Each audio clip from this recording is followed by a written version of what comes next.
play on that a lot when they come into it. You know, you're worshiping false gods, and this is why we went to Egypt.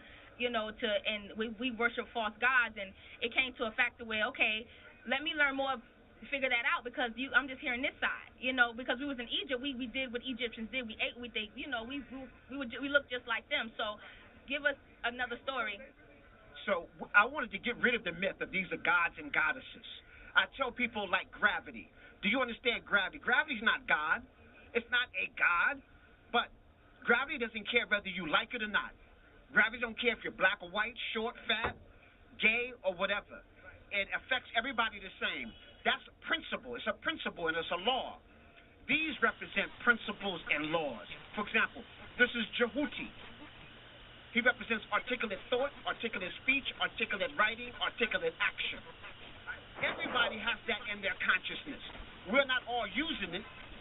So Jhuty's not a god. It's something that exists inside of you. So they'll say Jhuty is the tongue of Ptah. He is the voice of Amun. This is the creator. In the beginning was the word. Jhuty is the one that utters the word. And from the word we bring all things into existence. So he's not a god. He's a principle, a law of higher consciousness dealing with articulation. Like Basset. Basset is not a god or goddess in this case. She represents dance, music. You know, so in her hand is the sistrum. She's making the noise of the creator. So that's why your baby's rattle looks like that and makes the noise, and the baby's attracted to that because that's a sound of the creator. And the women were the musicians in ancient Kemet. And so Basset, now she's in a zoomorphic, sometimes she's depicted just like a cat. We are the first to domesticate cats. And they have a lot of attributes and attitudes like human beings, or human beings have a lot of attributes like cats. They're very independent. Peace. Welcome to another installment of the Reason Awareness Group Blog Talk. First, I'd like to ask permission from the elder of the Reason Awareness Group, Elder Mfu. May I have permission to speak? Ntr, Brother Afrikan. Yes, you do have permission to proceed, my brother. Hotep, Hotep. Peace, shalom, shalom, Hotep, Black African Power. Welcome, family, to another installment of the Reason Awareness Group Blog Talk. If you're new to us, let me briefly give you a synopsis of who and what we are about. We are a group of like-minded and well-versed, diverse background brothers and sisters who are for the betterment of African people globally. Our main objective is the support of the African home, schooling, and education. We are and only for the union of African man and woman. We believe in that every African should return to the homeland at least once in their lifetime and encourage them to learn the tribal language.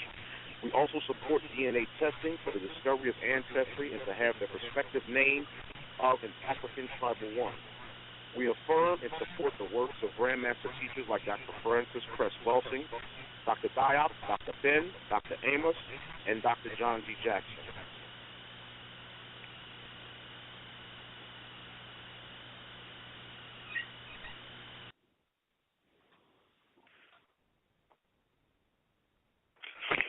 We also support pioneer travelers like Renoko Rashidi, Asher Kwesi, and Dr. Clark. We support the Straight Black Pride movement and their quest to dispel this horrible genre of people who are forcing homosexuality on black children through academia, warfare, and public schools, and also exposing this tactic through dietary consumption as well. We support the Amin Ra Squad and their continuance of former scholarship research and expelling white supremacist lies, lazy scholarship, and pseudoscience. In a nutshell, we are with our people, for our people, and about our people. As I just recently stated, language, as pertaining to ancient ancestral language, tongue, and dialect, is major to us. We believe that the language is key in our reunification of our ancient ancestry. The door is locked in our minds with our history and culture. Learning our true language and spirituality will unlock this door that white supremacists have locked in our minds through his academia, laws, and his language. Even on the continent, white and Arab supremacists have mandated laws in the countries like the Sudan, Kenya, Martinique, South Africa, outlawing the teaching that region's tribal language. only allowing in schools to learn English, French, or Arabic. That, my family, is a strategic plan to separate the people's minds and soul from their ancient ancestry. So with that being said,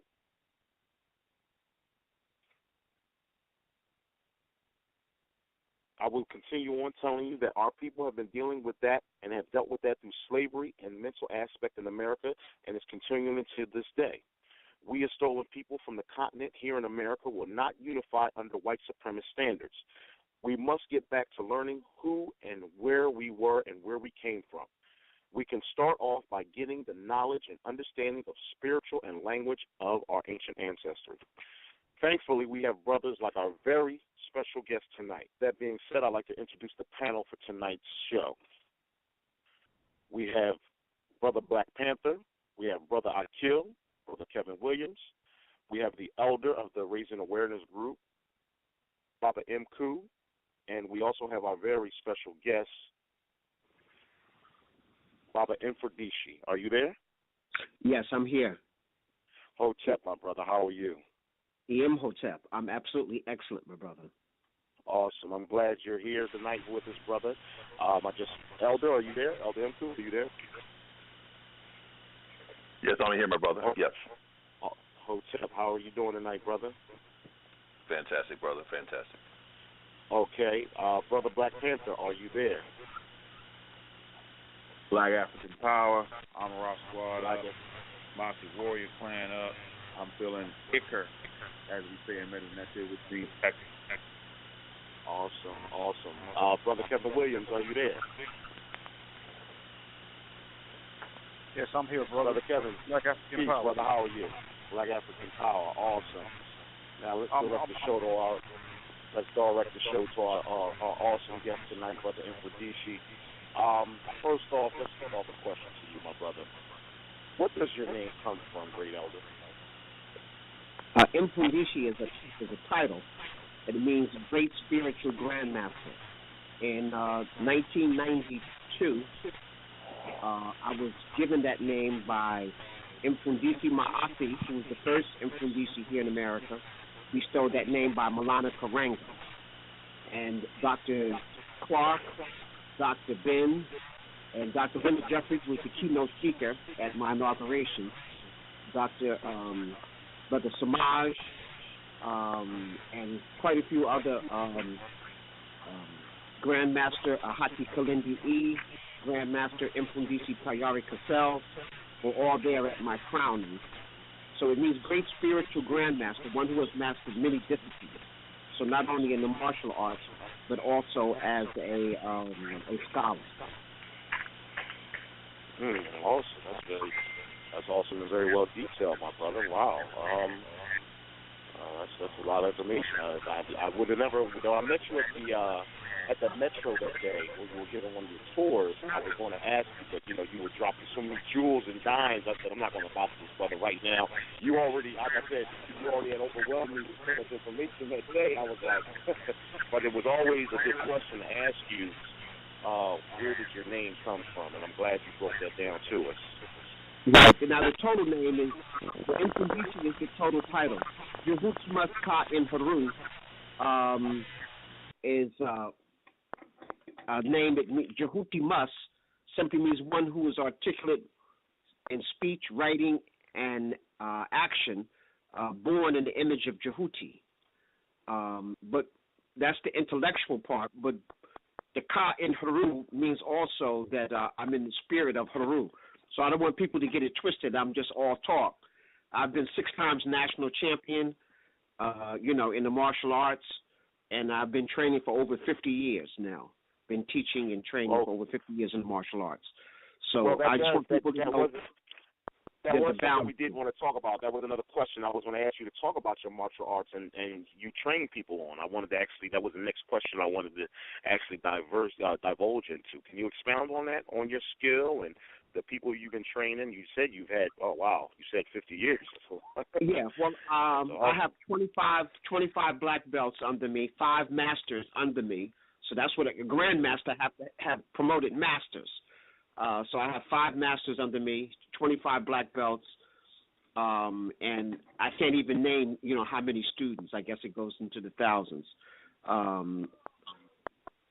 My particular style is Aha. It's called Aha Kemet Wanamio Saba Kupagani Ngumi, which means the fighting. It really just means the fighting spirit of the 7 animals of East Africa, of the Nile Valley, of ancient Kemet. So, of the Grand Masters, I'm the only one that teaches from the Nile Valley. Each of the Grand Masters have different specialties. Some of them are, like one of my teachers is the Congolese style from the Congo. Another one of our teachers, teaches a style from Western Africa, another part of Western Africa. But I'm one of the only Grand Masters that's from East Africa, from the Nile Valley. Okay. But I've had a background. I was an 8th degree black belt in Shaolin Hungar Kung Fu, and I also am an instructor in Burmese boxing, Bando. So I had Bando, Burmese boxing, and Shaolin Kung Fu before I became a Grand Master in Kupagani and Ngumi. Now, let me ask you this. What is the most popular art that you teach? What is the most out of the students that come to you for training? I only teach the Aha Kemet. I only teach the Comedic martial arts over the last 20 years. I've only taught the Comedic martial arts. It would be equivalent to like taking mixed martial arts. It would be like taking a Kung Fu class, a Jiu-Jitsu class, a Capoeira class, a Tai Chi class, a yoga class, African Nubian grappling class, all in one, as well as weaponry. Each of my instructors master 5 weapons. So not only do they have to be able to have a vigorous, martial arts, being able to combat, they also need to be able to understand weapons. How many years would it take to become a black belt in that art? How many years would you say? Well, what we call equivalent to a black belt, we call it a fundi. We don't wear belts like the Asian systems. But I know what you're talking about. The equivalent to a black belt, it would take, on the average, about 3 years. I've had 1 or 2 students who've done it less than that, 2 years and some time. But the average time is about 3 years if they're diligent at it. 3 years, wow. And then I tell them when they become a fundi, an instructor, you're just a beginner student all over again on another level. You're just a beginner all over again. I mean, even as a Grand Master, I'm a baby in the art of how much there is to know. Those who think they know it all miss the whole picture. So I just need to make that clear. It's a lifetime endeavor, I'm still expanding and growing, even though I've been teaching for 50 years. And you're still learning. That's awesome. You're still learning, Baba. I appreciate you telling us that. We're the Raising Awareness group. We got Baba Mfundishi on. If you want to talk to him, you want to ask him a question, that's no problem. Just press 1. The number is 323-870-4085. I see we have a lot of callers already, and we will start taking your calls. Let me just can I make this statement first? One of the things. Go ahead, Baba. One of the things we do in the Kupagani in our particular school is that all instruction is done in an African language. So all my students learn Kiswahili and Medu Ntr, our classical language. So an instructor, by the time they become a fundi, they're pretty fluent in each one in terms of being able to give the commands, the exercises, the drills, knowing all parts of the body, commands, and everything in both languages. Everything they do on the right-hand side, they do in Kiswahili. Everything they do on the left-hand side, they do it in Medu Ntr. So they're also exercising both sides of their brain. They're counting. If they do something on the right, it's Moja, Billy, Tatu, Rene, Tano. They do something on the left, it's Wa, Sanu, Shamut, Fadu, Diu. So they're exercising their brain. All my instructors can write the Medu Ntr, so they can give their commands and everything. So we embrace this totally. So it's not just like martial arts, and we just put a black label on it. Okay, awesome. We have other brothers here. Let me get to my panel. Brother Black Panther, are you there? I am. Hey, brother, how are you? Got Brother Mfundishi right here. Iker. First, I want to say, Grandmaster Mfundishi, that I actually started my Mdw Ntr journey with your online classes. So it's an honor anytime that I can speak with you. I don't know if you remember me. I was the guy that was trying to get your PowerPoint to work at the Kemet conference. Okay. All right.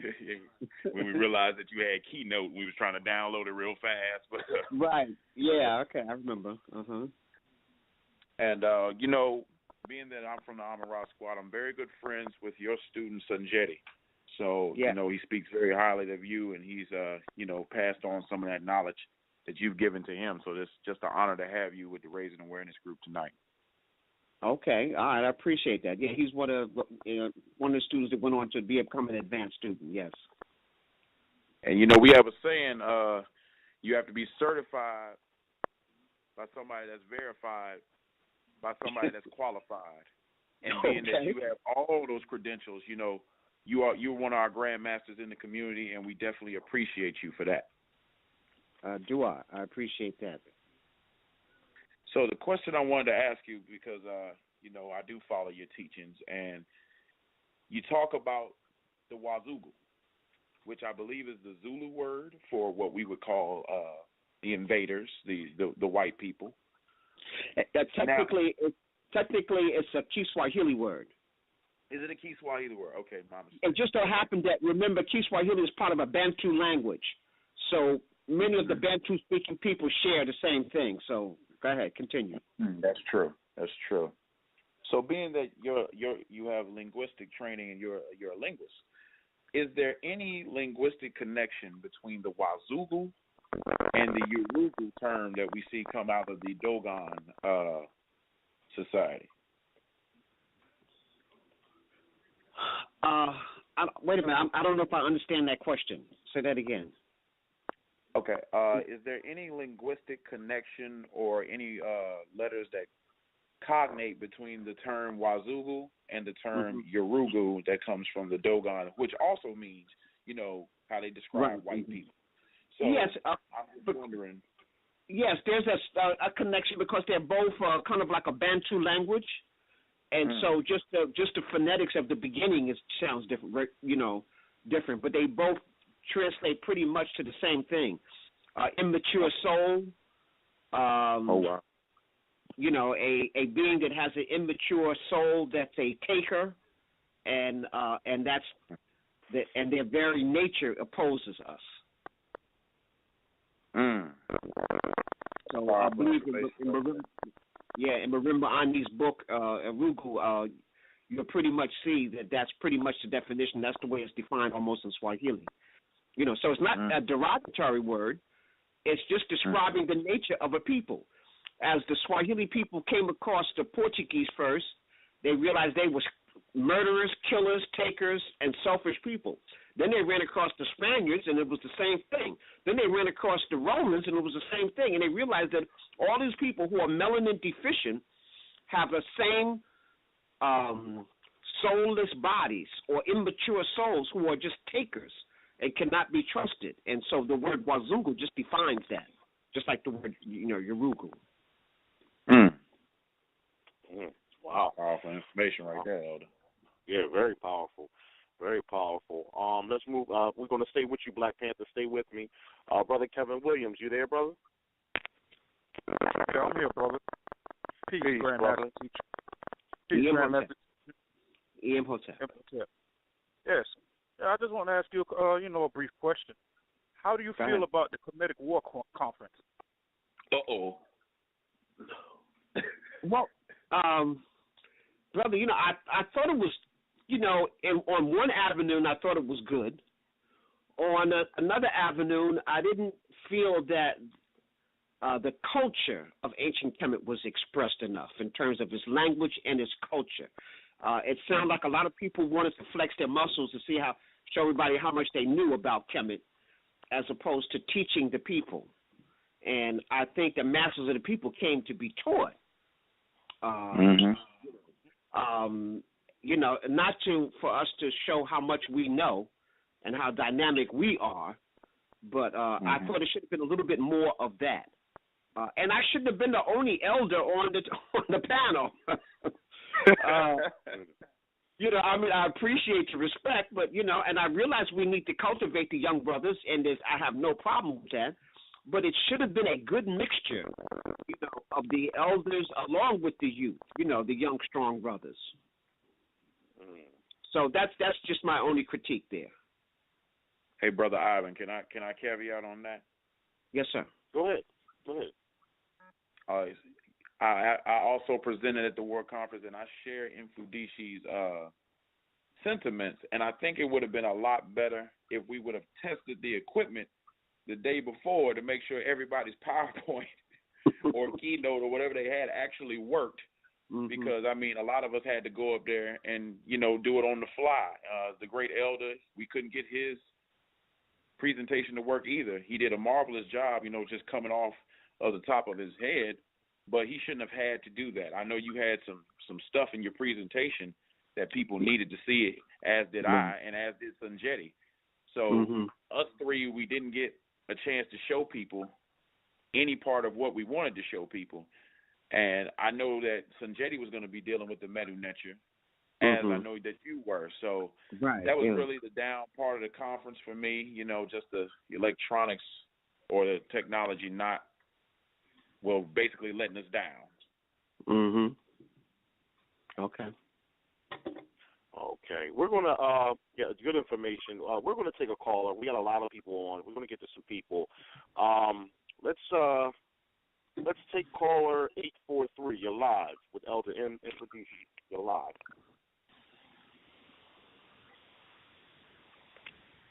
Area code 843. You're live. Area code 843. You're live. One more time. Okay, just put them back on hold. We'll move to another caller. We'll take area code 662. Area code 662, you're live.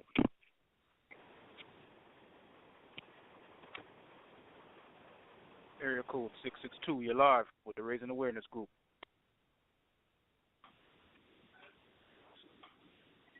Okay, we'll take another caller. Area code 757, you're live with the Raising Awareness Group.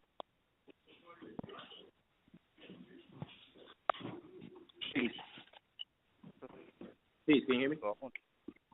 Peace. Ntr, how are you, brother? What's your name? Where you calling from? This is Clico. How you doing, man? Say that one more time. Oh, it's Clico. Yeah, man. I'm just now tuning in, so, you know, I don't really know what I missed. So, you know, and yourself. Well, peace, brother. We're live. We have Elder Mfundishi on right now. How you feel tonight? I'm feeling it, man. Like I said, I just tuned in, and you know, I'm always interested to see the brother live. You know, very respected brother. No, I'm saying he does his work. You know. Oh, definitely. And we appreciate that he blessed us for being on tonight, taking out the time out of his busy schedule to be on. You know, definitely, you know, we're just going to consume the knowledge as we normally are. We just all sponges for knowledge, and any jewels and gems he gives us, we'll definitely appreciate it. We'll just hold. Well, guess what? You know what? We're not going to cut you off. We're just going to keep you on hold. Let's just take one more caller because we got a lot of them, and then I want to get to my elder. So we're just going to put you back in the box. If you want to get back on, just press 1. All right, cool. Let's move on. Yeah, let's move on. Let's take one more caller. Area code 510. You're live with the Raising Awareness Group. Area code 510. You're live. Hello. Hello. Peace. Hi, this is Sherry calling in late. I'm not sure what's really going on, but I wanted to tune in on time, but I had some unexpected come up that I couldn't tune in right on time. Oh, that's no problem. We have Grand Master Mfundishi on for tonight. Okay. What is the topic about? Or the topic? We're having Q&As with the brother, and he's just giving us knowledge. And actually, let me bring in our elder, Elder Mku. I know Elder Mku had a couple questions to ask Baba real fast. Let me see. Elder Mku, are you there?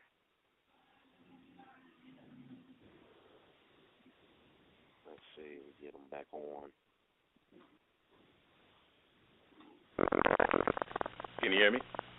Yes, I can hear you, Elder. Peace. E.M. Hotep, my brother. E.M. Hotep. How are you tonight? I'm doing fantastic. E.M. Hotep, my brother, Mfundishi. Eka. E.M. Hotep. Hey, oh man, it's so good hearing your voice, and you know how we love coming up to the city, man, and just getting that knowledge from you. And you are the true, what they call, example of what a Seba really is. And you know, we don't get that distinction very easily to anybody, you know, in the community. But what I want to do, I want to read what a Seba actually is, and I'm going to read this out of the book, Seba, a Researcher's First Handbook by Ifa and Taka Kilimanjaro, both PhDs. And this is what they got. Seba is an ancient African word for moral teacher or philosopher, the one who contemplates the deeper meaning and morality of things, and one who teaches through instruction and exemplary practice. Seba is a root word, means teacher, pupil, and instruction. A determinative usually with a man with a stick in Mdw Ntr, indicating that sometime moral force had to be used in teaching and instructing a pupil. It was also a communal rites of passage, where the community transformed the pupil into an adult. Now, having said all that, I believe that, Brother Mfundishi, you epitomize all of these qualities, and you are truly a Seba to our community, and I want to give you kudos for that. Dua, thank you. Dua. You're welcome, man. Now, of course, obviously, I have a master plan at work when I did all that. I want to ask you about the role of elders and what I call olders. There's a difference. And, you know, we look at older people in the community, and we automatically give them the distinction of elder. And in my mind, as an elder or older, you can interchange both of those together. You have age, you have knowledge, you have wisdom, you have experience, you have common sense, you have confidence, you have actions, you have leadership, and you have scholarship. Now, an older person can have some of those things, maybe most of those things. An elder has all of those things. And I think that as I look at my role as an elder in my small capacity here with the group, you know, our young people, basically, they want to be led. They want to be guided. And, you know, a lot of us as older people are not living up to the distinction of being an elder.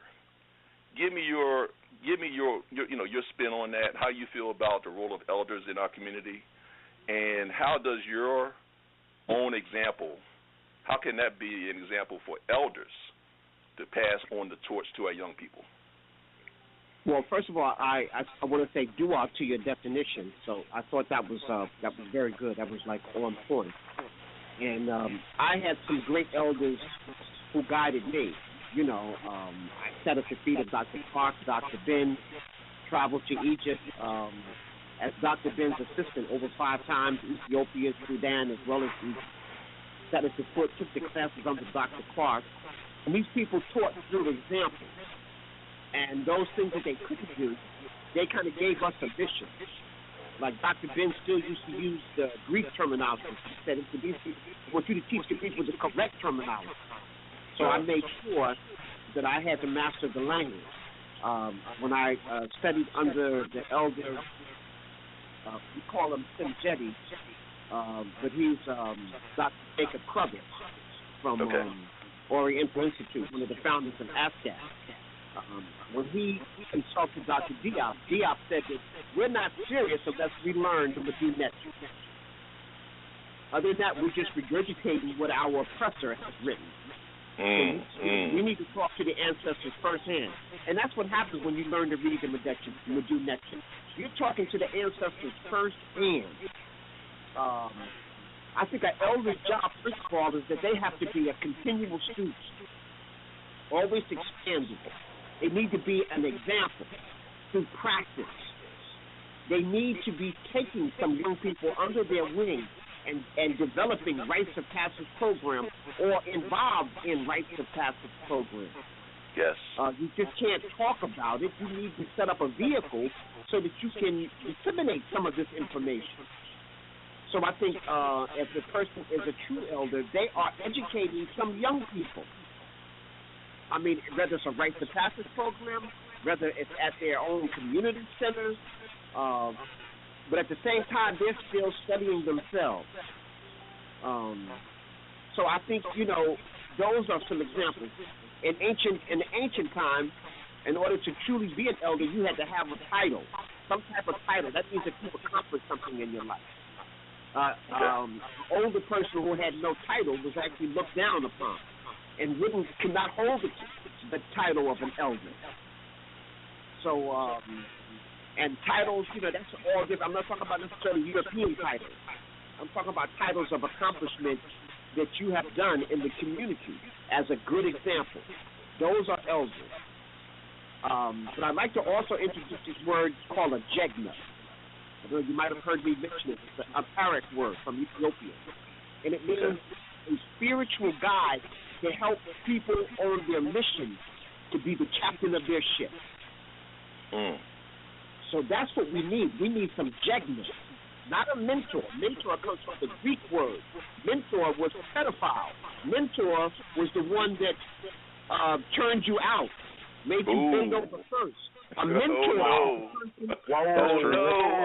100% true. Wow. Look this out. You dropped a bomb, Mfundishi. You dropped a bomb. He's true. A mentor is a person that told you to get ahead by any means necessary. So if it meant killing your father to be the next king, if it meant killing all your brothers and sisters so you have no rivalry, if it meant sabotaging the business so that you'll be the next in line, that's what a mentor did. So you don't want a mentor. You want a jegna. You want somebody who can spiritually guide you to be the best you can possibly be. So hopefully, Baba, can you spell that for us? Can you spell that word for us, Baba? Jegna.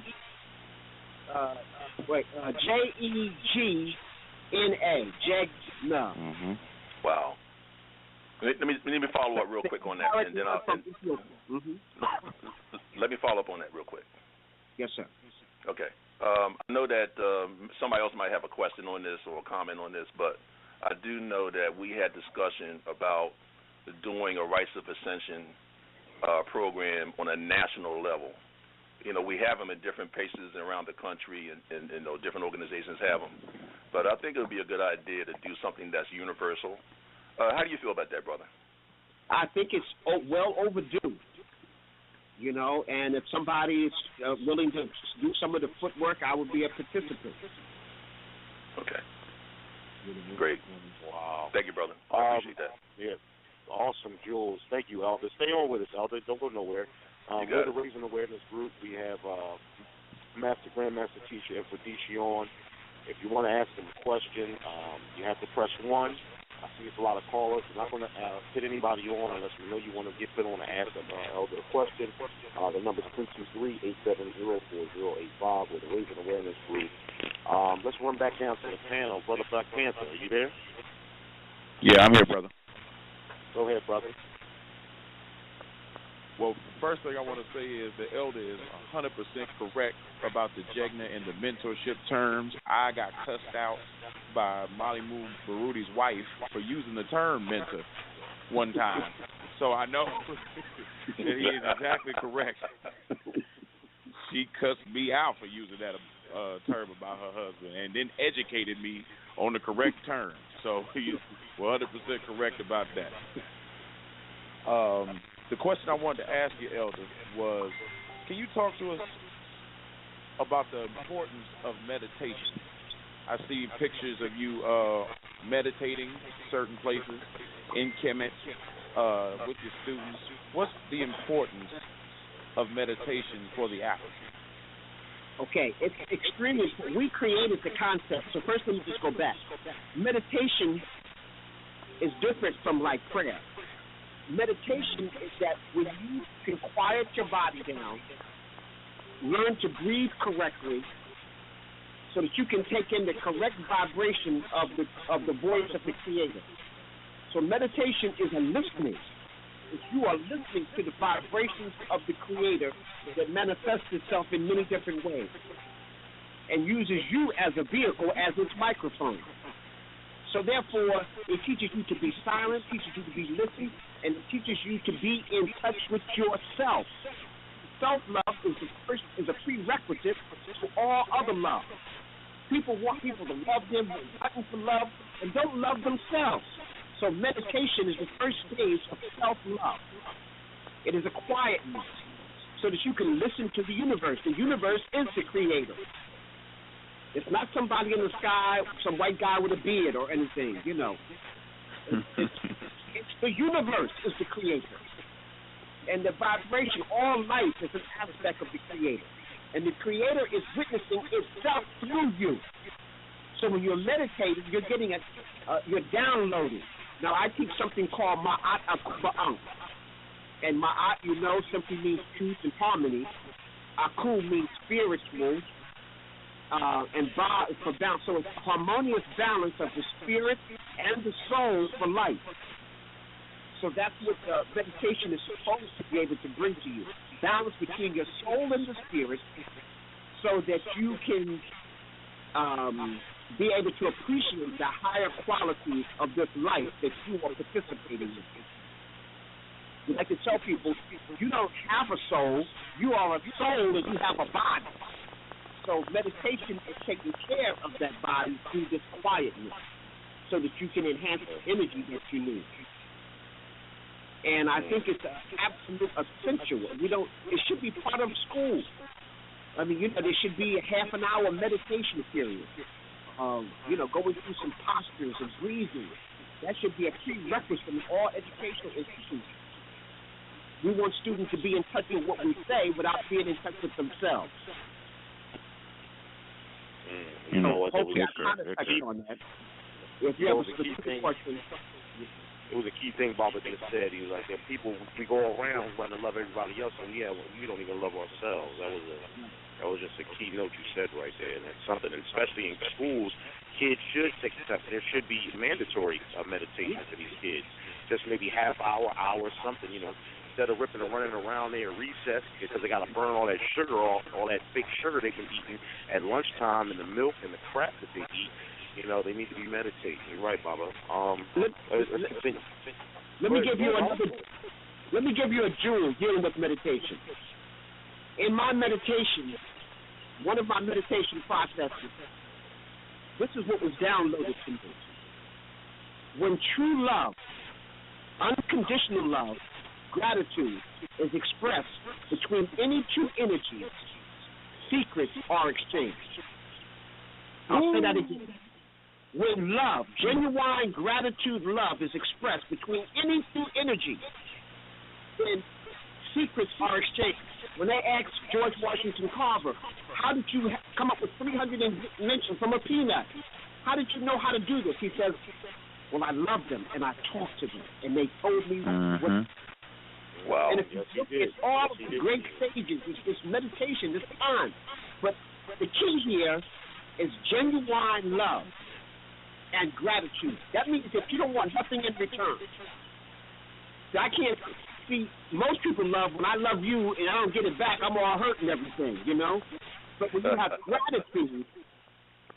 have gratitude, as the form of the highest love, then you don't care if they don't love you back.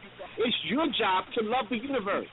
It's your job to love the plants. It's your job to have a communication with energy. And when that is truly expressed, then secrets are exchanged. So, brothers, let me go back to my meditation. So, if true love is being expressed with energy, and you're exchanging energy with anything, then you're going to get a download of secrets that, I mean, even though maybe the Akashic records of everything that ever happened, you would be downloaded and exchanged because true love is expressed. Wow. Wow. Okay, let's continue with the panel. Awesome jewels, Baba. Brother Kevin Williams, are you there? Yes, I'm here, brother. Peace, Yes, Grandmaster Teacher. I have a question also. So I noticed, a lot of people have been studying the Mdw Ntr language, and my question is how important is the study of the Mdw Ntr, and also is there any evidence of the Mdw Ntr spoken in any African countries today?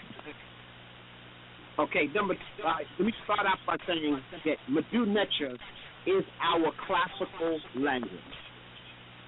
If we look at the African continent, there's probably over 5,000 languages spoken on the African continent, and they're all legitimate.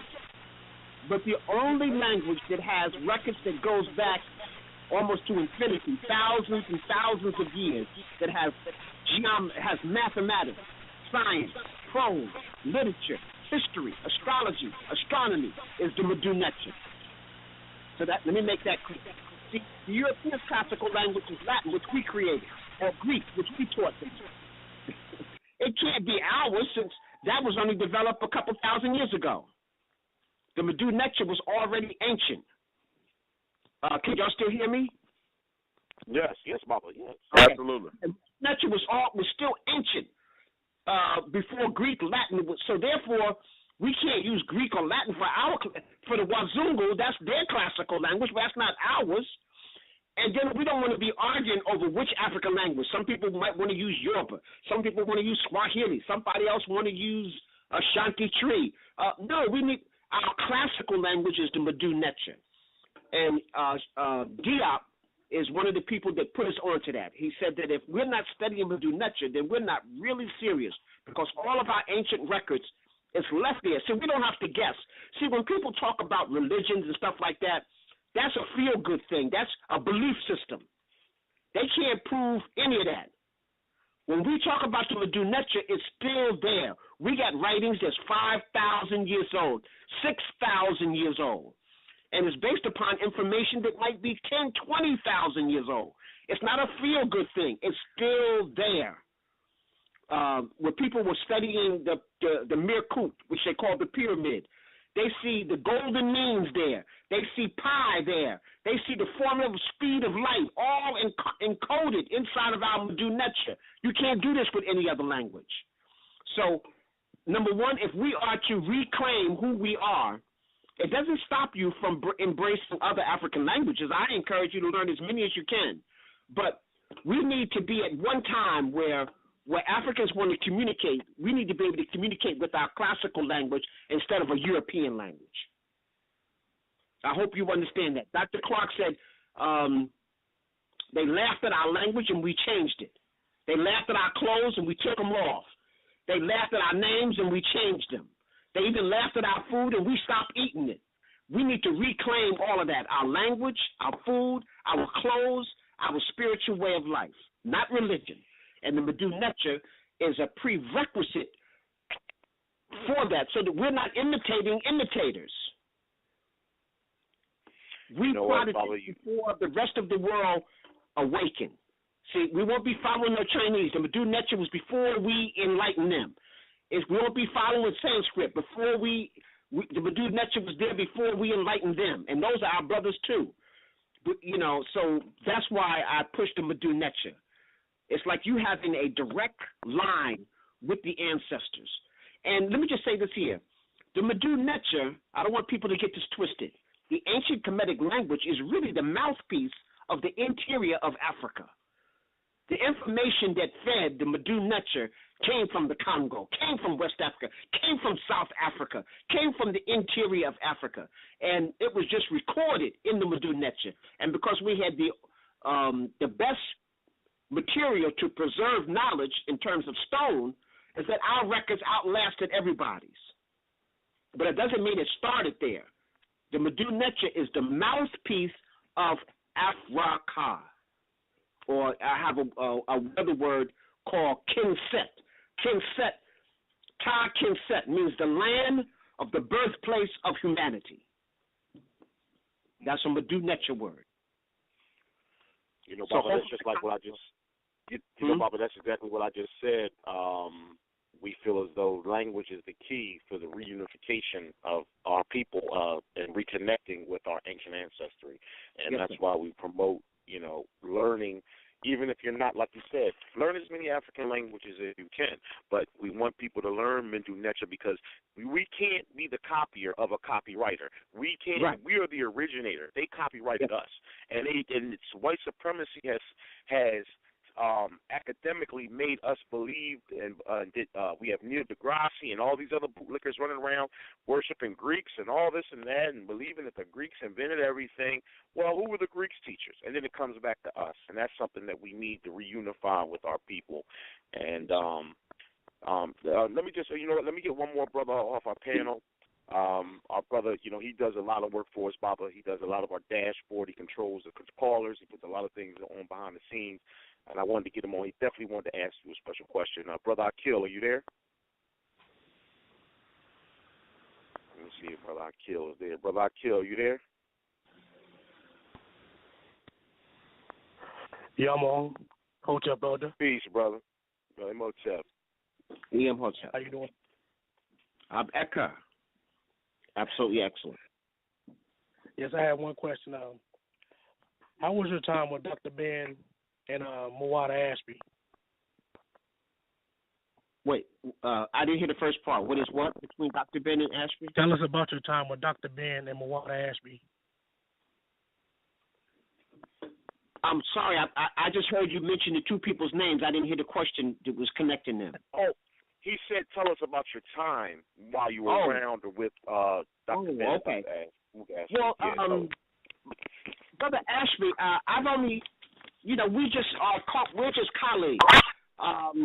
We haven't spent much time together. I think we just happened to go to Africa in 1981 with Dr. Ben together. I think that was his first time in Kemet, and that was my first time in Kemet. So we both got exposed to Kemet with Dr. Ben the same year, 1981. So that's really my just connection with him. He went on to do his teaching and learning, and then I went on. You know, I was Dr. Ben's assistant for 5 trips to ancient Kemet and to Ethiopia and Sudan. So, and then I studied, you know, and worked with Dr. Ben exclusively for, you know, maybe 15, 20 years. So my connection with Dr. Ben is great. My connection with Ashby is that, you know, we're just colleagues together. I respect his work, he respects my work, and we just support each other. Okay, awesome. Okay, we just wanted to know. That's all, Baba. You know, I mean, you're a very well traveled man, and you've been around so many master teachers, and we just wanted, you know, just experiences and, you know, things that you've experienced. That's all. Right. You know, a lot of people haven't really met as many as you have. So, you know, while we have you here, I appreciate you that you are here, and we need to indulge in the time, you know, because tomorrow's not promised to us. And, you know, just like with Baba Asher Kwesi and any other teachers that we look up to and we look for information, we appreciate any insight and information that you give us from our transition ancestors to tell us how were they personally and the times that you spent with them, you know. But let's continue on. Let's take some callers. Let's take a caller. We have a couple more. Well, actually, have a lot more. But let's go to area code 347. You're live with the Raising Awareness Group. Yeah, this is Akhenaten. How y'all doing? Peace, brother. Peace. Do you have a question for Brother Mfundishi? I want to question on the martial artists about Masa Musa. Musa Masa, yeah. I mean, that he had built like 200 ships and sold them out, right?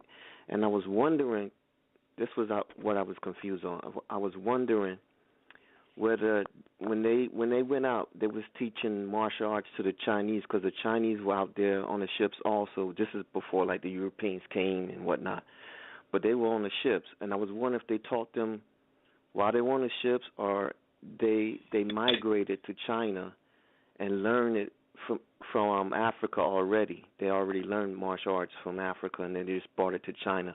So I'm trying to figure out if it was taught from, you know, when they were on a ship or when they migrated.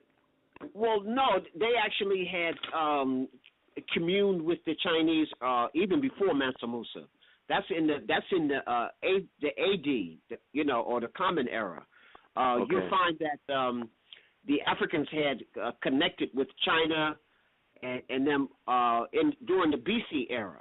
The first dynasty is the Shang dynasty. The first two dynasties of China is the Shang dynasty. Damo, the person they call Buddha Hama, introduced the Shaolin Temple, was founded by an African who was a 26th disciple coming from East Africa, the same art that I teach. He taught in India, and his disciples spread and founded the Shaolin Temple in China. So the Chinese had some exposure to the African art way before Mansa Musa. Oh, okay. All right. Thank you. You realize that the first shogun of Japan is an African from East Africa. And to be a true samurai, you have to have black blood. But the original samurai were black, and so the Japanese who came later had to prick each other's finger like blood brothers to have black blood before they could be even classified as a full samurai. So the Asian is indebted to us as Africans. When I traveled, I was a national champion, and I got a free trip to China. And when I was taken around to the various provinces, when I went to some of the main Shaolin temples, on the walls you see black men mixed in with the Chinese as their teachers. You see quite a few.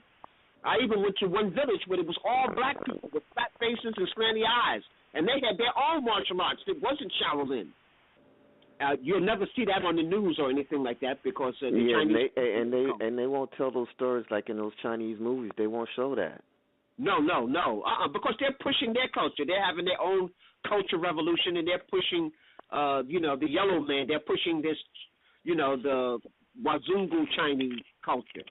But they're Indo-Aryan Asian. Yeah. Mm-hmm. And even the original people there, the Anu. From or the Hokkaido and stuff. Right. Those are the original people there who actually brought the Mongols out of state of savagery, So yes, wow. Mansa Musa was just a continuation, but yes, we had already had a connection with them, teaching them the art. Hey, brother, thanks for calling in. We're going to put you back in we're going to put you back in the line so you can still listen to the show. Thank you, brother. Let me just add one more thing. You realize even in the Shaolin or the Chinese art, the greatest dance is the lion's dance, and there's no lions in China. And so the Africans brought that there. The lions aside, because there's no lions there. So why are there lions in the front of their temples? And why is it, Chinese New Year, you have to do the lion's dance? All an African connection. Nobody asks those questions. I just want to put that in the back. Hey, Baba, let me tell you something. We got another brother who's a part of the Raising Awareness group, and definitely wanted to bring him on. My brother Kufu. I wanted to bring my brother Kufu on. Brother Kufu, are you there? Hotep, brother. Hotep. Hotep, Mfundishi Jhutyms. I'm suggesting that. I'm loving the show, and as always, I love talking about you to everyone. I love going on your museum tours. But I had a question for you. Not many people are aware, but you co-authored a book called Kubagami Nugami, and but I never really hear you mention it. Can you expound on that book for everyone, just a little bit, briefly? Yes. Well, myself and the first Mfundishi Maase, we co-authored that book. It was put out in 92 or 93. But the work had come way before that in the 80s. And the idea was, we had a powerful federation during that time, the Kupagani and Ngumi Pan-African Federation. The book, did what it was supposed to do. It lit some fires, got people interested, and moved on. It was actually kind of like almost a forerunner of a continuation of my first book, Spiritual Warriors Are Healers. Because a lot of the information that we did in Kupagani Ngumi, because it was Kupagani Ngumi, root symbols of ancient civilization. So as a Kemetic priest, I pushed the whole Kemetic part, and Mfundishi Ase was connected to the Congolese style, and then he added the warrior art to it. Okay, that's awesome. We're going to keep Brother Kufu on. We're going to keep taking some callers. The Kufu. I just want to add the powerful thing that Kufu is the protector of Kunum. A very powerful word. So I just wanted to, say dua, my brother. We're going to take a next caller, 205. You're live with the Raising Awareness Group. Hotel. EM Hotel. Yeah, I wouldn't say new. I've been studying the philosophy for about a year now, and I done checked the Grand Master out on YouTube a few times, and I love everything you talk about. You done inspired me, and a lot of my guys down here. I'm down here in Birmingham, Alabama. We don't get a lot of people like you coming down and enlighten a lot of people. In this city, everybody still on the Greek philosophy or on the Jesus. So I appreciate a lot of the work you're doing. And I had a question about veganism or vegetarianism.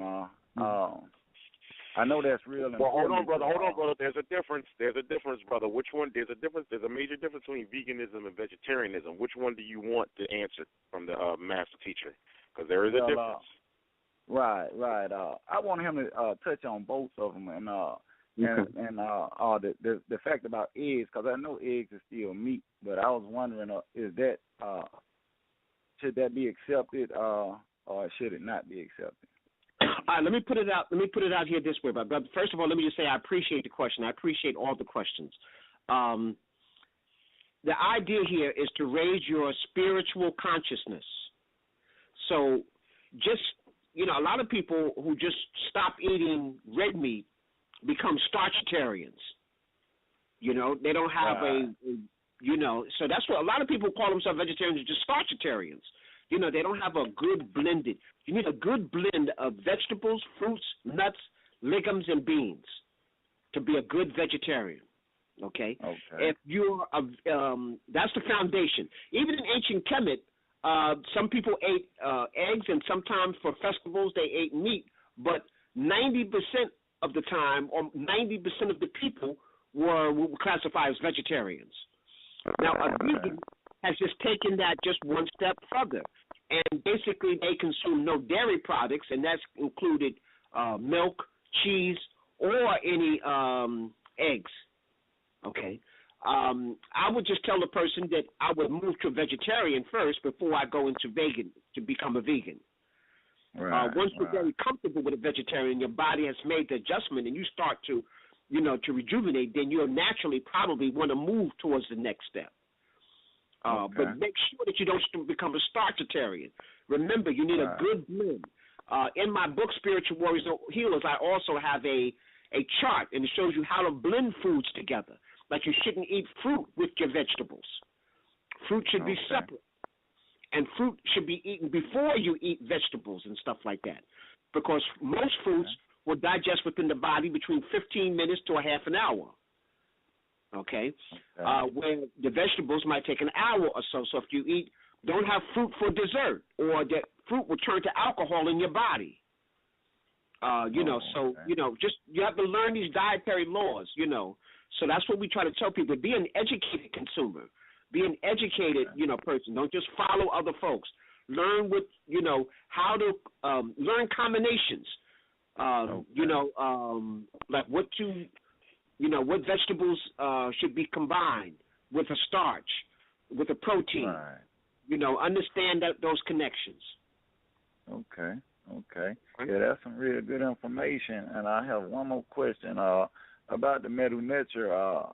I'm trying to learn it. I've got Raketia Men book, her introduction book, and I was wondering. Sometimes you see word, and just like you'll see the N on one side or the T on the other side, but sometimes you'll see it backwards. Like, is it supposed to be read the same way, or why do they do that? Well, it's not backwards. Let me just explain something, bro. The Mdw Ntr can be written in either direction. Right. It can be written from right to left or left to right. You read into the object into the face of the objects, or which direction they're facing. So it's not that it's backwards. It's looking in the opposite direction. See, originally most of our writing was from right to left, from the east to the west, but we wrote both directions, east to west, west to east, and top down.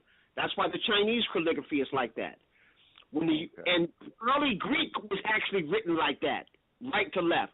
But once the Europeans, the Wazungu, got control of their own, they realized they were the ice people coming from the west, so they started writing from left to right. So if you notice, most people of color write from right to left. Most of the Wazungu write from left to right.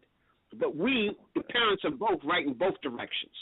So that's what you're learning, brother. For example, as a Comedic priest, anybody who's a Comedic priest, they have to be ambidextrous, because the priest should not be right-handed versus left-handed. He should be able to use both hands almost equally.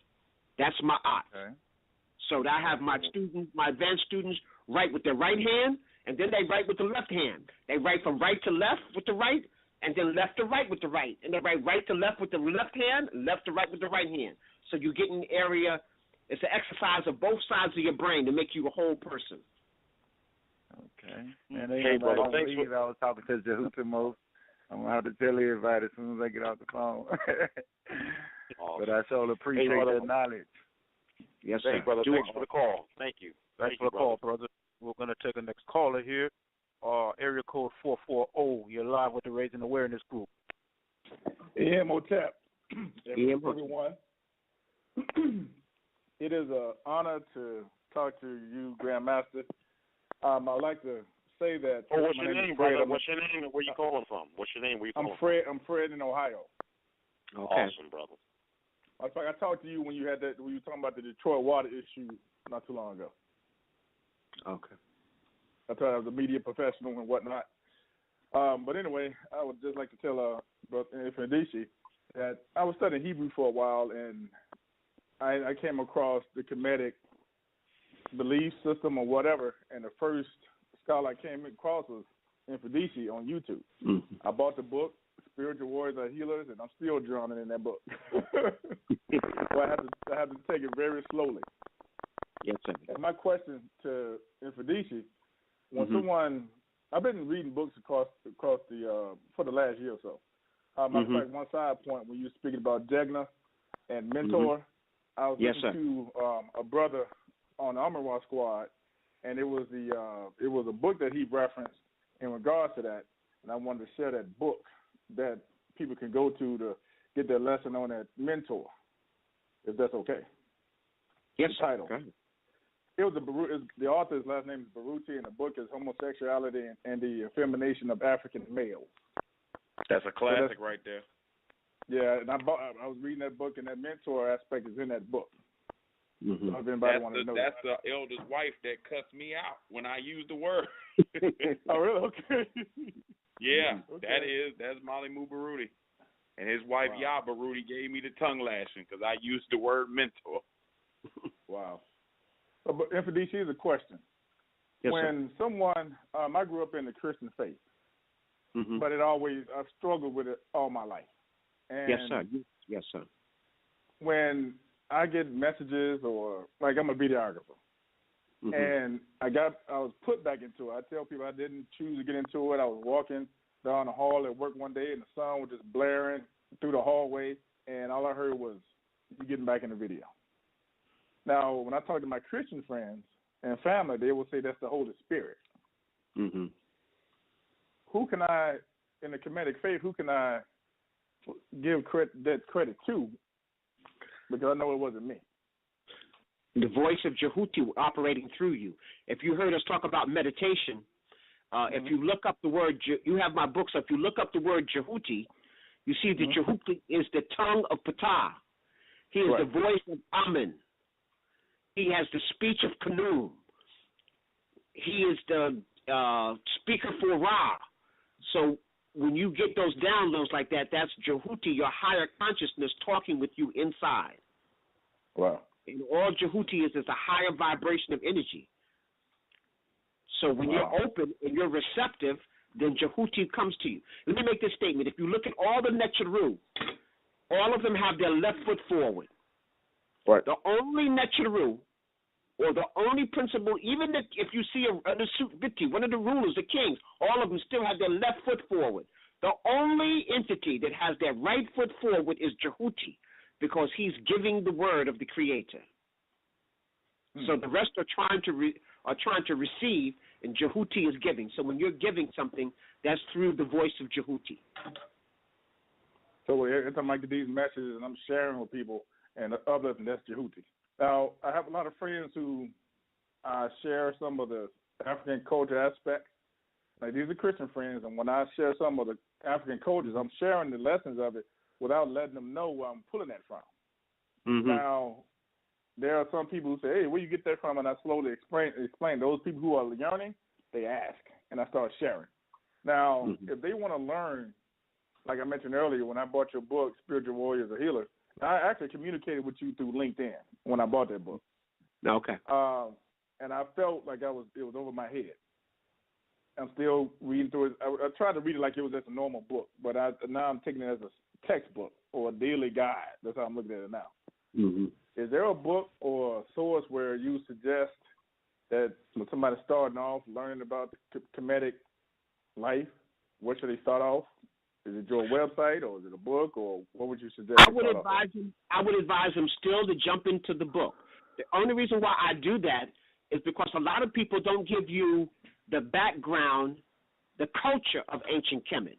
So what happens if you start with other people's stuff sometimes, now you got to unlearn stuff, because they're going to be teaching you through Greek and, and things of that nature, and then you got to unlearn it. And unlearning sometimes is more difficult than learning it from the beginning.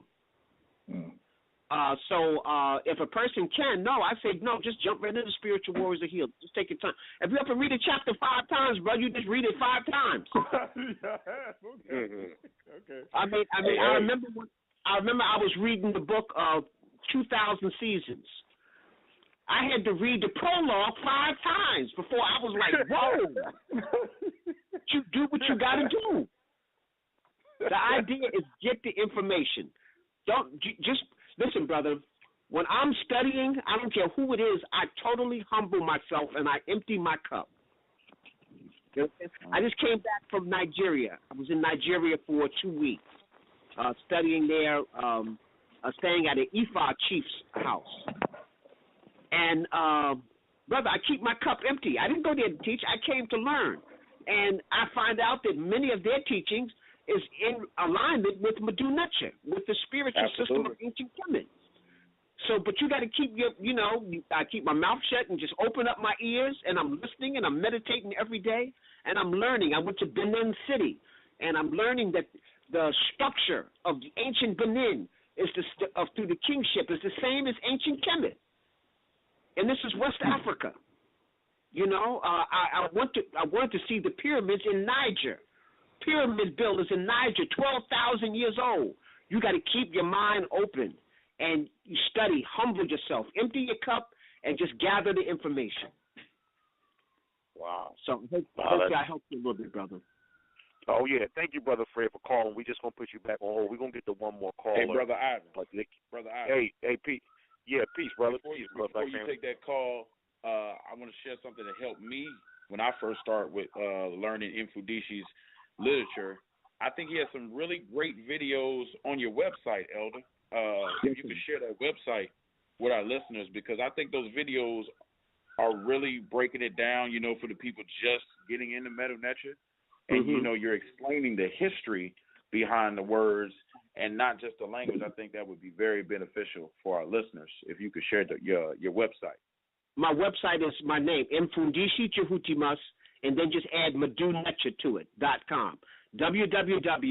Mfundishi Jhutyms, MdwNetcha.com. And what I try to do, right, I try to give you a cultural background so that you're understanding why a word. I call it symptomatic thought versus symbolic thought. So I'm trying to teach you symptomatic thought. It is what it is. A tree is a tree. A bird is a bird. Why do we use that bird? Because that bird has particular characteristics that we need to learn how to master. So we chose that bird, and so I want you to symptomatically know what it is. We chose that plant because it has some medicinal properties that were helping our healing. So we chose that plant for a particular reason, not just abstractly. So I try to teach symptomatic thought. So if you're learning Medu Ntr that way, and if you're looking at my book tries to do that. I try to tell you, I teach you symptomatic thought before we deal with symbolic thought. Okay, thank you. Yeah. Absolutely. No problem, Baba. No problem, Baba. Let's take caller 757. Call 757. You're live with the Raising Awareness Group. Area code 757. You're live.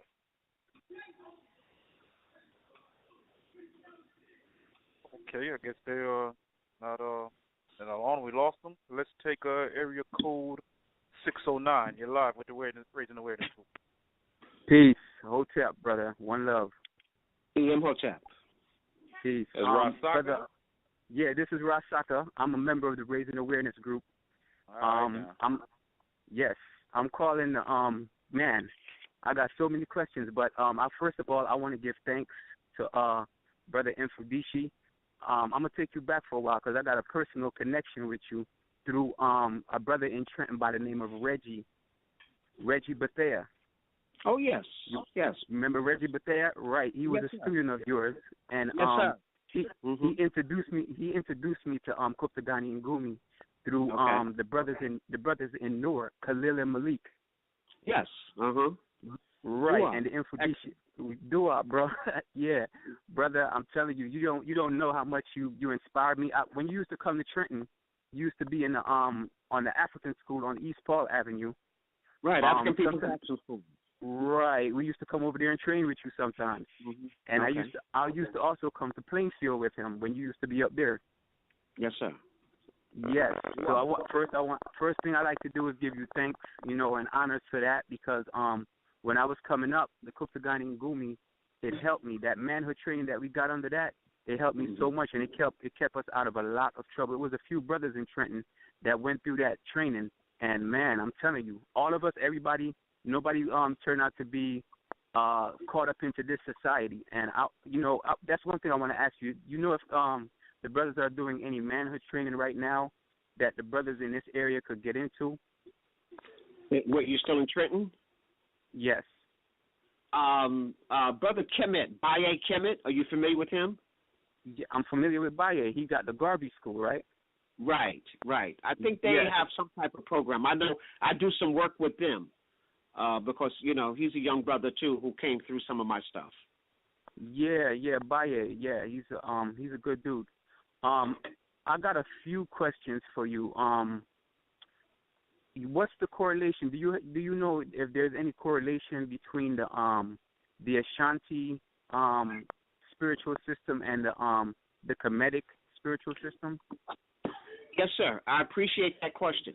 I spent some time. I'm a chief. I'm a Nana by the Ohene Asante in Ghana. And I went there to study. I taught at one of their universities there, and at the Technical Institute in Kumasi. And I was trying to learn the Ashanti system. And the questions I was asking, they said, how did you ask those questions? And so they said, well, what do you do? And when I explained I was a Comedic, they stopped. They wanted to learn ancient Kemet. Because their origin, the Ashanti people come from ancient Kemet. Just like the Dogon come from ancient Kemet. They migrated when you had the encroachment of Islam coming into Africa from the east. A lot of those people left Eastern Africa and began to migrate. That area used to be called just the Gold Coast. and the Ashanti people, they belong to the Akan nation. Right. Okay. So that's okay. the umbrella. Ashanti is one of the nations within the Akan, and Akan means the spiritual people. Yes. Yes. Right. Indeed. And anyhow, their spiritual system has changed slightly because as the people migrated into the west, into the rainforest, they began to take on some other rituals. That just like Ifa has done, where they have certain sacrifices and stuff that we don't do in ancient Kemet anymore. We migrated. The Creator has taught me you don't need to sacrifice animals in the Creator's name. The Creator is connected to all things. Don't do death to honor life. Honor life with life. But other than that, the Ashanti spiritual system of the Akan people is very similar to ancient Kemet in its foundation and in its roots. So if you look at the 7 African powers, they are all part of the Netcharu. And even rituals, a lot of their rituals, their kingship is set up, their council of elders, their council of ancestors are all set up just like in ancient Kemet. Okay, thank you for that answer, because I always wondered about it, because I was born in Jamaica, and my people are Maroons, and a lot of them are from the Ashanti. Right. And the rituals and practices are maintained, and the name that they gave me in my naming ceremony, when I started growing older, I realized that it's a Comedic name, also an Akan name. So that's what made me always think about that, because I see a lot of the names that they gave most of us are Comedic names, but I don't really know that much about the Comedic stuff to know that the names actually mean the same thing. So that's why I'm asking you about that. The Ashanti, the tree language is a Bantu language, and is rooting. A lot of Mdw Ntr words are still there. Yeah, so if you're that's what I studying figured. and you can speak several of their languages, a lot of those words are the same words that are still used in Mdw Ntr. Okay. Another question about the martial arts. The forms that we do in Kuptagani and Gumi. Do a lot of them have similar origins as the because some of them look similar to the Chinese ones. Is there a connection? Yes, I think if you listened earlier, we set up the Shaolin Temple, the ancient Kemetic priests. The only difference here is that all of the animals in Kuptagani and Gumi are indigenous to Africa. If you notice, why are the Chinese doing a lion's dance? They don't no lions in there, you know. So all of our animals are indigenous of Eastern Africa. So the animals that you'll see there are East African in its origins. So yes, there's a similarity because we're their teachers. Okay. And you'll notice even when they do the crane and we do the crane, it's slightly different. We do the Ibis crane, which is indigenous to the Nile Valley. When we do the falcon, they don't, that's not indigenous to that. When we do the leopard, that's not indigenous to them. Those are East African animals. Okay, so when we do the lion, they don't have that. What they do, but they got it from us. They don't have no lions. So if you notice, the animal forms that we did do are all indigenous to Eastern Africa, not indigenous to China. And when two of the animals, like some of the birds, are similar, we do it slightly different from the way they do it. Well, it sounds like they have a African Negro animal fetish. But, it's just kind of funny that you said that, and you brought that up because, even our animals, they have an infatuation with our animals as well. So, on top of the people, our culture, our language. But, hey, you know what, Baba? You're still with us, and I appreciate you, Baba. It's a lot of people that want to talk to you. Let's just try to run through a couple callers. There's a lot of people been waiting. Let's try to go back to that area code 575. Area code 575, you're live with the Raising Awareness Group. If they don't respond, we'll just keep it moving. Area code 575, you're live. All right. All right. Next caller. Area code 404. You're live.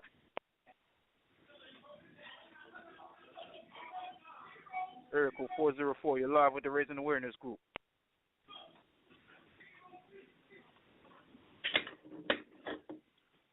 All right. Area code 704. You're live with the Raising Awareness Group.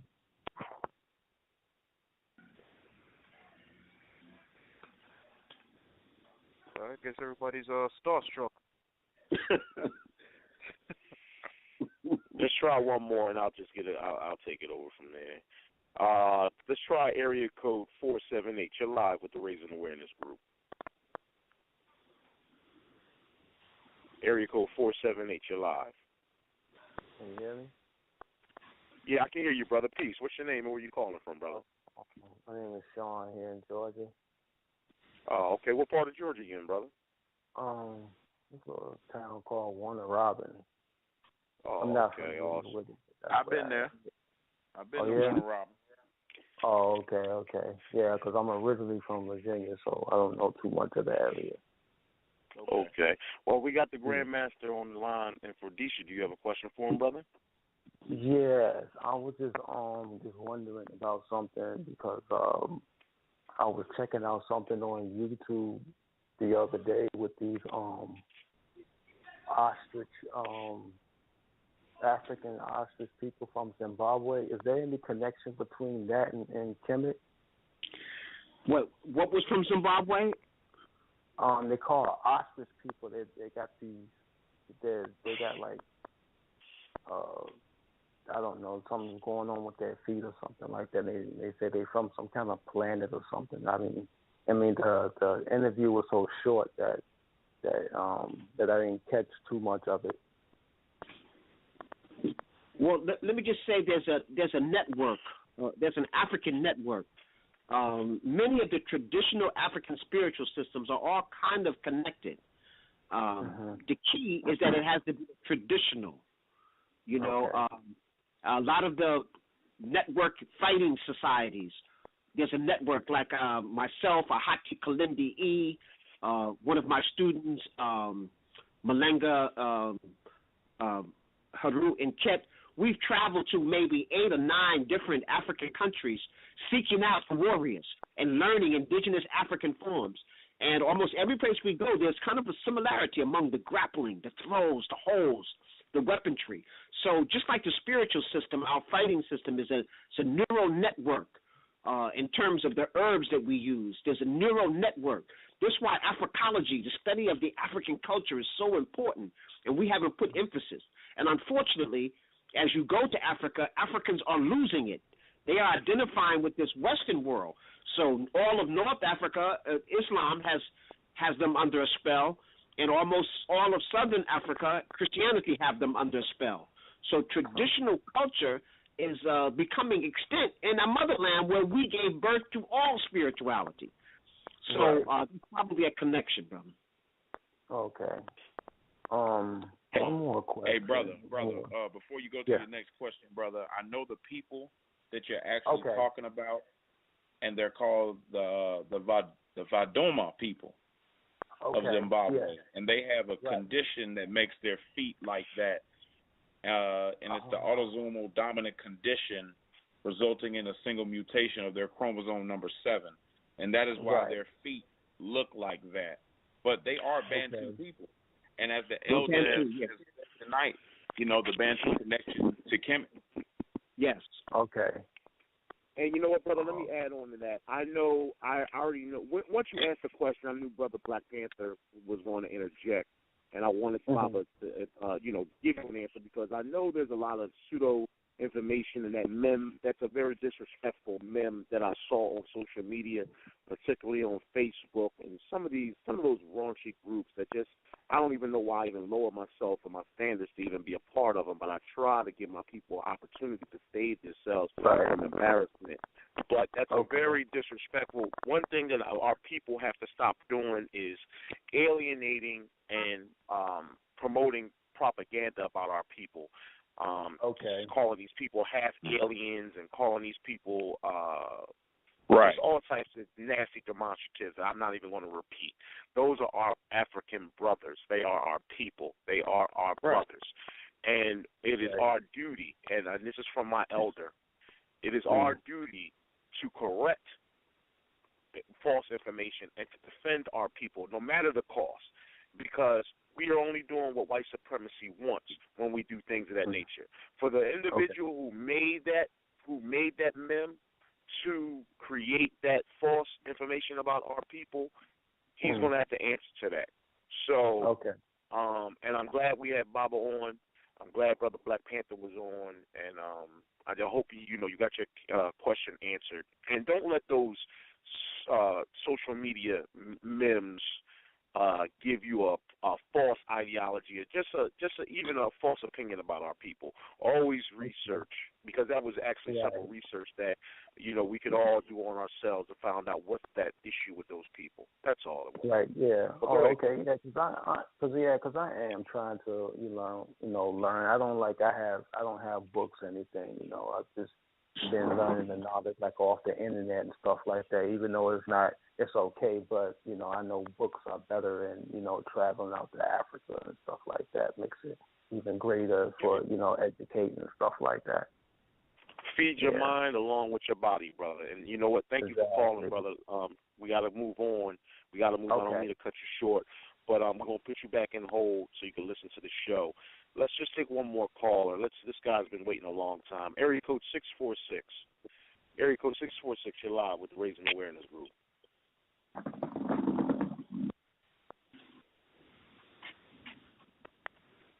Area code 646, you're live. Area code 646, you're live. Yeah, peace. Can you hear me? Yeah, we can hear you, brother. 646. I heard him just at one time. And yeah, I did hear him. Are you still there, brother? 646 area code? If not, we got to keep it moving. We'll take one more. Area code. Let's go back up to the top right here. Area code 747. Area code 704. You're live. Area code 704. You're live with the Raising Awareness Group. Okay, that's just another blank caller. Let me ask. Area code 404. Area code 404. You're live with the peace. How you doing, brother? I'm gonna make my question quick, and I'm gonna go back on mute. But I think this discussion is great, and this Camp Kahi News from Atlanta. Shout out to my brother Ben. Hey, what's up, brother? What's up, man? What's going on? Appreciate you calling. Yes, sir. Elder Mfundishi, I recently watched the video. You were outside, and you had a bunch of deities on the table that you were selling, and you did a great job at explaining the concepts behind the deities. And I'd just like for you, if you could, spend a couple minutes or so breaking down the deities and the connotations behind them and the anthropomorphism and the meaning. Thank you, brother. I appreciate that. What the concept here that I was trying to break down there is for people to understand symptomatic thought. That means you need to know, for example, if we look at Haru, it is a falcon. Why would our ancestors use a falcon to represent the ruler? So you need to understand the attributes of the falcon. That's called symptomatic thought. When you look at the falcon, it's the fastest flying bird in the world. No creature on this planet can move 285 miles per hour. Do you understand that? He has an extra eyelid that can look directly at the sun. He had all these characteristics that seem to be almost subhuman. And so human beings wanted to be able to tap into that type of energy. And so they began to use these zoomorphic energies to depict something that existed within themselves or something they wanted to aspire towards. And the Netcharu are just simply an outshoot of that. the beautiful thing that I like about that is that we didn't make up some stuff. We used real symbols. We used real plants, real minerals. And that was so that you could study the mineral domain, the plant domain, the animal domain, and the human domain so that you could understand the spiritual domain. So, did you get that, brother? Yeah, I definitely got that. Yeah, I'm here. I'm here. That's definitely on point. Because I say that because too many times in the conscious community we allow well, I ain't gonna say conscious community, but too many times as people we allow our ego to place ourselves above our surroundings, and I just wanted to remind people that do that. That's very un-African, because we look at our surroundings, including the animals, and like you say, the mineral, all the levels of existence as a part and a part of the teaching process and the growing process. Right. So that was definitely on point. Yeah. Yes, sir. Thanks. So I appreciate your question. Yes, sir. Thank you. Thank you, brother. We'll put you back in line. You know what, Baba? Let me ask you something, and this was something I definitely wanted to ask you earlier before you got rolling. And this was something, this is a general question amongst us in our group that we all wanted to know an answer to, considering the fact, like, again, we have only a few of master teachers and grand elders left, and we appreciate brothers out there that are trying to continue the torch of scholarship and knowledge and, educating our people. But would you be open to having an elders conference with yourself, let's say Leonard Jeffries, Asher Kwesi, Raketi Amin, brothers like that, sure. Baba Anu. Sure. That's we just want to put that on. I'm kind of it would be very powerful. I talk with most of them periodically as it is now. We're just on a conference with Sister Petty now. We're doing some fantastic work trying to move the Mdw Ntr to another level so that you can learn it just like you learn French or Spanish or something like that. I heard about that project. What about right. Now, let me ask you this. Yeah, exactly, Bob. Expand on that, about the vowels. Expand on that, please. Well, in ancient Kemet, they didn't have vowels that we have like we do today in our regular languages. Some of the vowels, basically they use consonants, and the consonants had specific sounds. And so we're trying to make sure that all of us are on the same page of pronouncing these consonants. And if we're going to use some vowels, that it has to be consistent with indigenous speaking languages that already exist. Like we talked about, Diop had already did the groundwork here. Sister Raketi was an assistant of Diop, and she was a translator. She translated one of his books from French to English, and Sister Raketi actually owns the rights to Mdw Ntr dictionary that Diop had started. So it's a gigantic project, but we're talking about at some point coming up with our own dictionary.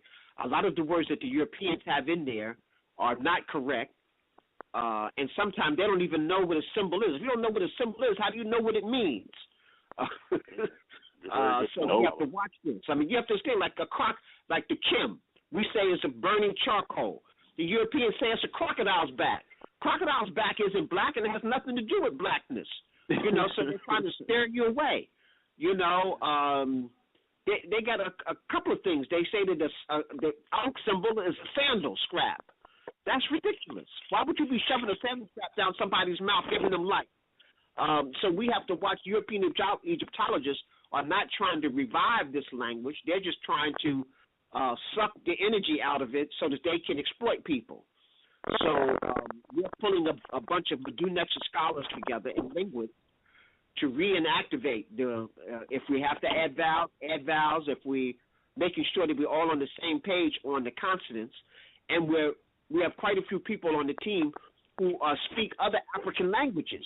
Like when I was just now, when I left Nigeria, and the Hausa-speaking people say that the Mdw Ntr is almost based upon the Hausa language. So, we need Hausa-speaking people to tap in there, a lot of these languages are still have active in the Mdw Ntr. So we're doing some work on that, and it'll be a major conference in 2017. But we're having some many things before then. I'll be speaking in Atlanta. A couple of people just spoke from the Georgia area. I'll be speaking at the ASCAT conference in Atlanta in March. Oh, you gonna be there this year, Elder? Yeah, I'll be there this year. I'll also be speaking at some brothers and sisters are bringing me out to Baton Rouge, Louisiana at the end of the month. So people who live in that Alabama area and stuff like that, they might want to get out to Baton Rouge, Louisiana. I'll be speaking there. All right. And we want to give a special shout out to Sean Claude and Bowley and Brother Wu Jawu, who's going to be working on that project with you, Elder. I think that's a revolutionary project that y'all doing to take back the African language. Yes, sir. And if we don't do it, who will? Nobody. Right. Truly, nobody. So it's part of it. You have to follow up. See, one thing about Djibouti, it's not only articulate thought, articulate speech, articulate writing. What people leave out is articulate action. So people leave that out. They talk about the articulate writing, the articulate thought, the articulate speech, but no, you got to follow it up with some actions. So that's what we're doing. True. So, Grandmaster, let me ask you. I understand you were on the continent for like the last month or so. Yes. Tell us about what you were doing over there. Well, I went to look at the pyramids in Niger. They have pyramids in Niger that's 12,000 years old, older than the pyramids that's in Egypt. So I wanted to show the connection. You heard me say before that ancient Kemet is the mouthpiece of the interior of Africa. In my new book, I show you that the people who developed the middle period of ancient Kemet all came from the interior of Africa, but not just East Africa. Some of them came from the Western Africa, like in Niger, Chad. That wasn't always the desert. So a lot of the astronomers came from the area that we call Sahara today. And if you've ever been out, I don't know if you've ever been in the Sahara Desert, but if you have, it's like being out in the ocean. There are no markers, no land markers. So if you can't read the sky, you're lost. So the same astronomy and astrology that was done in the Sahara is the same astrology and astronomy that was in ancient Kemet. The study of Sirius A, Sirius B, understanding the bright stars, understanding the seven sisters, all of these energy was brought into ancient Kemet. So when I went to Africa, I wanted to tap into some of these things, take some of my own pictures, as well as examining some of the things in West Africa to make correlations between that and ancient Kemet, to show that we're unified. So we have to have operational unity. Sometimes we talk about the differences, but the differences are so minute, and there are so many things that are in common. So if Kemet had 10 things that was in common, I'm looking at E-file, and maybe 8 of their things that's important to them is important to ancient Kemet. So they have 2 things that might be different, and we spend all our time arguing about the 2 things that are different as opposed to the 8 things that are alike. So ancient Buddha comes from ancient Kemet. It's a connection. All these indigenous that brother just called in about the Ashanti, the Akan people, coming from ancient Kemet, the Dogon, ancient Kemet. If we look at all this, so when I travel to the continent, I forget about reading the books now. I'm talking with the people. I'm speaking their language. I'm jotting things down. I'm taking my own pictures. So when I come back here and I do a presentation, it's not a feel-good thing. I'm talking about things that I've experienced, witnessed, and talked with scholars who know what they're talking about. So we have to begin to do this. So I don't want to tell people about it. I'm doing it. And hopefully, we're developing some brothers to do the same thing, brothers and sisters. Yeah, that's some great stuff there, Brother Mfundishi. This is Brother Mku. I just wanted to, there's just some gold stuff there, man. I think I'm going to go back to what the project is, getting the Mdw Ntr system to a point where we all can benefit from learning the language. And I think that project that you guys are doing is something that is definitely needed. A couple of the members here with the Raising Awareness group are currently in Mdw Ntr class, including myself, and we are actually getting ready to go to the advanced stage, really enjoying that. But I want to ask you a question about ego and Ma'at. We've had many discussions amongst the brothers here in the group, and we always make sure, as a guide, I don't want to call myself an elder a lot of times, but I guess they gave me that distinction. But as a guide, I like to tell the guys that always be aware of the balance of your spiritual self and your egotistical self. A lot of times we get scholarship, we learn some things, and all of a sudden we become these whipping boys. We walk around with our belt, and we're giving people beatings because we know a little bit more than the others. What would be your word on that? What would be the best way? Again, how would an elder such as yourself, myself included, how would we let these young guys know? It's not always young guys, but how would we let people know that scholarship and little knowledge does not give you the right to beat people up with it? Oh, well, I think you're eloquently placed. You're putting in its proper perspective. I would have them read the Axioms of Fatah. Because he really talks about how to become humble, and that information and wisdom is found even at the grindstone, where the elderly women are. So everybody, I even teach, even a wino in the gutter has something to teach you, even if it's how not to get there. Exactly. So, I try to, every place I go when I'm trying to study, I empty my cup so that I can get a little bit of knowledge that they have to offer in, And we, sometimes that whipping thing, we get that from the Europeans, So sometimes we bring the European attitude into our African scholarship. And we have to be patient. We're still growing. We're still under the yoke of Western domination. So some of us are peeking our heads out, and some of us have a little bit more control than others. But we're always going to be in battle with trying to keep our ego in check. I have a new book that will be out this year called Mdw Ntr in the Spirit of the Magi. And I got a whole section there on control of the ego, and how do you do that? Because a lot of people are not going to be ready for the information I put in this book. The Spiritual Warriors Are Healed is junior high school, and I'm going to high school, getting ready to take you to college in my next book. But, so true. Brother Spiritual Warriors is the foundation, But this next book, I'm really going in on a lot of things that you think is real that's not real. Wow. Well, I want to thank you, my brother, for gracing us with your presence here. And as the elder of the group, I just really, really, really want to thank you, man. We really appreciate you. Ntr.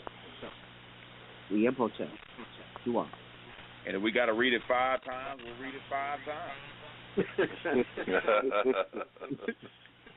Hey, I'm reading. I'll be honest with you. I'm reading Wuju's book for the second time. And that's the beginning.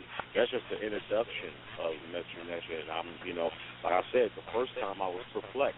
I'll be honest with you. And that's me. And I'm a book reader. And I said, wait a minute. What I thought I was prepared for, I wasn't. And this is at the introduction stage. So, I would only have to say, you know what, I need to read it again. I could read 3 books. I'm the type of person to be digesting 3 books at one time. But I say, wait a minute, I'm going to have to focus in on this book on the second time. So, again, like you said, you got to read it again. You got to read it 5 times. We got to get this down, and we got to get our language. We have to learn our ancestral language. Let's you know what? Let me stop. Pablo, let's talk about your crystals. Is there any way to get access to them? I know I had a few people ask me about them. I seen you that day when we were up at the Met. You had them. Let's talk about your crystals again, just real quick, and how to get. Is there any way online can you get into your website of that nature? It's supposed to be up on my website, but since I came back from Africa, I haven't checked. I have a meeting with my initiate this Sunday, so if it's not up on my website now, you'll be able to order it. I have the USB of teaching the Mdw Ntr with the actual systematic versus symbolic thought, actual classes in session of my intermediate students, and so that USB though it's on a USB drive because it's nice and clear. One of my students is like a cinema photographer, so this is high level, better than the DVD quality. And then the USB you can just stick right in. You just plug it in and go. So I have those available now. The first 3 lessons are available. It's like $45, and that's available. People can either just contact me directly on my Facebook or my email, or like I say, if it's not on my website, it'll be on there this weekend after Sunday. And they can just pay through PayPal, or they can contact me directly and just send me a money order. And I'll send it directly out to them. Let me ask you another question. Like I said, I have no problem with telling people I followed Islam for many years. But what I wanted to talk, a lot of people say, oh, you smell good. What oil you got on? What Muslim oil you got on? I hate that when people say that, Muslim oil. The Arab did not invent the oil, the fragrance, any of that. That's another rip from our people. But just to put it out there, what oils would you recommend for our people to have? What oil, like body oil, fragrances, which ones do you like, and which one would you recommend for our people to have? If there was an oil, if we had a pantry, what oils would you recommend our people have in their pantry? How about that? Well, I usually teach people, I have, when I'm teaching astronomy and astrology, I have oils that connect with all of the energies. But just off the bat, just frankincense and myrrh, mixed or separate, Egyptian musk, lotus oil, white lotus, and blue lotus. Blue lotus was one of the most sacred of all. So you see the nectar, you see the rulers smelling that lotus flower, they get an instant download, opening up their mind so that they can tap into the higher spiritual realm. That's a sacred blue lotus oil. But jasmine, lemongrass,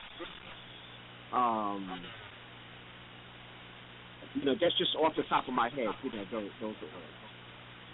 Don't these designer oils. Those, stay away from that. Sex on the beach and Obama. What kind of plan is that? I mean, you want a real plan. You want the essence of a real plan. Well, Baba, I think when people, it's the name, the polo romance, the Burberry, and all that stuff. I think people get so amazed.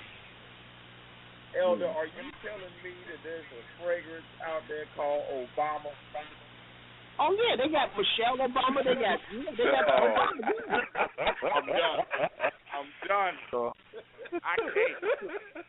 I can't do it. They gave him a Hennessy. They gave him a presidential Hennessy. Why not? They selling it. I guess it's out to other places. Yeah. Oh my goodness. I want to know what plan.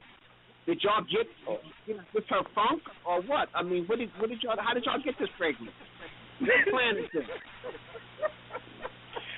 Hey, you know what? Hold on. Let's take one more caller. This caller's been on for an hour. Let's see if they're going to respond. Area code 347, you're live with the Raising Awareness Group. Area code 347, you're live. Are you there? Yeah, I'm here. Peace, brother. What's your name? Where you calling from? Hotep. It's Akhenaten. I'm calling from New York. Okay, peace, brother. You got a question for Baba? Yeah, I want to find out. I just want your opinion on this because I was talking to this young lady earlier on Facebook that she had a disagreement with me about white and blacks dating you know. And I told her I wasn't a nationalist, and I'm for black families and, you know, black nation and everything, but I'm not a nationalist because of, you know, the history of that some whites who helped the Underground Railroad, and you know, some of them did good, you know, but predominantly most of them did bad. But she got angry with me, and she just like unfriended me. But I want your opinion. Am I wrong for being like, you know, middle ground, or you know, do you take her side? All right. I always tell people, be careful what you ask for. My brother, I'm an Africologist. And one of the things, do you understand that, if you read my book, Spiritual, you understand what a Wazungu is? So let me just say this here. 85% of all Wazungu, people of Europe, their pineal gland is calcified, where 85% to 90% of all people of African descent, their pineal gland is open and receptive for information. That makes you a full human. Almost all Wazungu have Neanderthal blood in them. No indigenous Africans have Neanderthal blood. Only those who have been mixed, like, you know, some of the people here, you know, might have 1% or 0.5% or something like that there. So you don't want to push that. Yes, there might be 1 or 2 Wazungu brothers who have their pineal gland is open and they're receptive. But let me say this. Collectively, they operate as one. So, see, you can't go by how 1 or 2 act. Collectively, they operate as one. Those who claim to be liberal are not giving up their money that they get from exploitation of African people. Those who benefit from white privilege are not giving up that to become humane. And you do them honor, brother, by being connected with them. A Wazungu to be connected to an African man is a trophy case. So you're looked at as a trophy, brother, as like an Oscar award. But she's not an Oscar award for you. She's at the bottom of the totem pole. So it's like you are the divine spiritual essence of the universe, and you tap into a low energy, a low vibration. And what does that do to your children? You're downgrading. So I'm a person that says that, no, we should not be necessarily, you can be cordial with them. You treat people as human beings, but no, you should not be making love, or you shouldn't be dating in a romantic figure with any Wazungu. And I'm saying you give everybody love and respect, but you want to give that love to your sisters. And so I understand that sister's perspective. That, you know, when it comes, Dr. Clark said we need to get them out of our bed, get them off our backs. That means put your own clothes on. Get them out of your mind. That means educate your own and get your own and certify yourself. Get them out of your life. And then, you see, the only way that Europeans or Wazungu can associate with black people if we are in charge. That's the only way we can have any form of integration, if we are in charge. Once we are not in charge, then it's detrimental to us mentally, physically, and spiritually. So, brother, hopefully I kind of answered your question. Well, Baba, I had to cut him off because I'm kind of upset that was the last question of the night that you had to answer and go through that, and I didn't.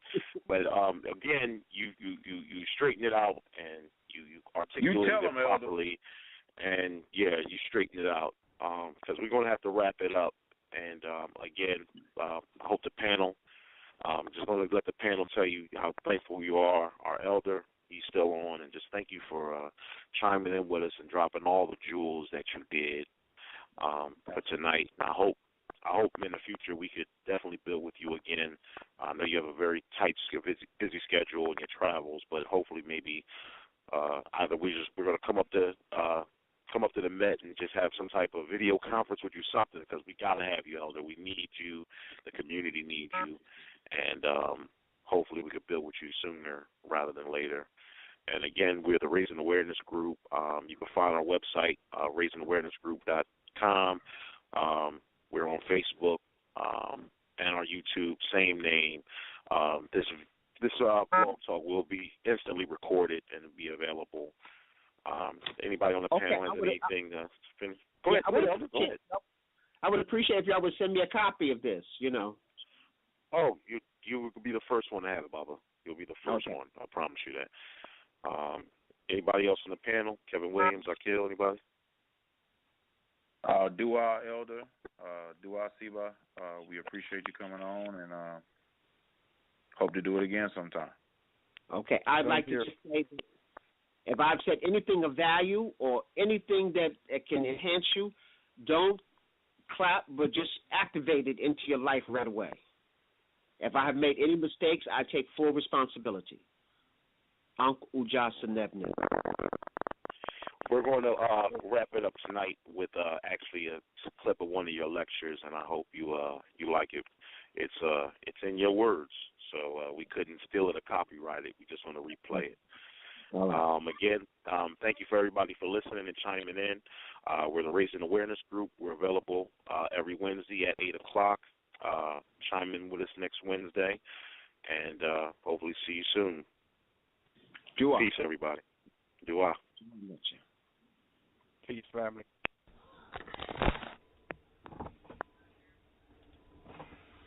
Now, we're trapped in mental slavery, and I want to go here. What happened to the highly advanced African civilization in the Htp Valley? They were clearly the most advanced material culture and antiquity, thousands of years ahead of others, before Greece and Rome. 3,000 years behind ancient Kemet. Now, just think, people, America is only a couple of hundred years old. And imagine somebody's 3,000 years behind you in terms of knowledge, wisdom, and education. So we looked at the Greeks and the Romans as children in terms of knowledge and wisdom. What was the process used to blot out this achievement? I think Brother Sonetta kind of asked this question. The African population from the annals of history. What took us out of history? But more importantly, how and under what circumstances did Africans, among the very first people to invent writing, architecture, nation building, urban planning, construction, engineering, lose their arts and sciences almost completely?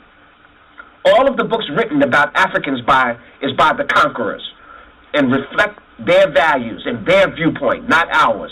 So we have to reconnect and begin to write our own books. We have to reconnect and talk about our own spiritual education, not just from a European paradigm. Even today, books, curricula, teaching materials, and educational institutions are all founded on white capitalism, male, Greco-Roman, Judeo-Christian, Aryan, ruled by models, by their human models. And so we have to turn that around. And just like we've been looking at the world upside down, how we have been educated has been upside down. And so we have to take control of our educational system. We have been miseducated. And so we have to represent for ourselves. At the center has to be Ma'at. You see, Ma'at is not in their agenda. If you're stealing somebody's stuff, how are you going to talk about Ma'at? If you're killing the indigenous people and taking their land, how are you going to talk about Ma'at? So you can't talk about Ma'at. You have to talk about religion. And you notice the religion is doing the killing. More people have been killed in the name of religion than any man-made institution on the planet. Let me say that again. More people have been killed in the name of some religion than any institution man has incorporated. And religion does not teach you good character. If I can take a machine gun and just wipe people out because they don't believe in what I believe in, what is that saying about your character?